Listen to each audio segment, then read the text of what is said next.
বিশ্বকাপ যতই সামনে আসছে ততই মাঠের বাইরেও জমে উঠেছে অদ্ভুত আর মজার সব ঘটনা।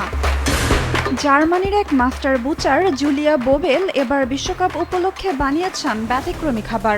ফুটবলার আকৃতির সসেজ নাম দিয়েছেন টিম স্পিরিট। এই সসেজ বাইরে থেকে দেখতে ফুটবলার আকৃতির, আর ভেতরে আছে ব্রাটওয়েস্টের তৈরি একটি বল।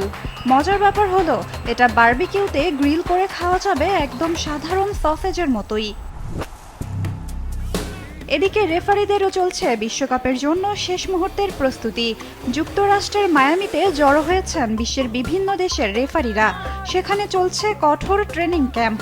এই ক্যাম্পের নেতৃত্ব দিচ্ছেন ইতালির কিংবদন্তি রেফারি ও ফিফা রেফারি কমিটির চেয়ারম্যান পিয়েরলুইজি কোলিনা। মাঠে ম্যাচের মতো পরিস্থিতি তৈরি করে রেফারিদের সিদ্ধান্ত নেওয়া, অবস্থান আর যোগাযোগ দক্ষতা যাচাই করা হচ্ছে। কখনো অফসাইড পরিস্থিতি, কখনো ফাউল, সবকিছুই অনুশীলন করা হচ্ছে একেবারে বাস্তব ম্যাচের মতো। অন্যদিকে তিহুয়ানায় ইরান ফুটবল দলকে শুভেচ্ছা জানিয়েছেন ভক্তরা। বাসে ওঠার আগে ভক্তদের অটোগ্রাফ দিয়েছেন দলটির স্ট্রাইকার মেহেদি তারেমি।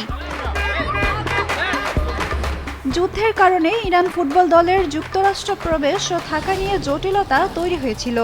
পরে সিদ্ধান্ত হয়েছে তারা প্রতিটি ম্যাচডে ভিত্তিক যুক্তরাষ্ট্রের ভিসা পাবে।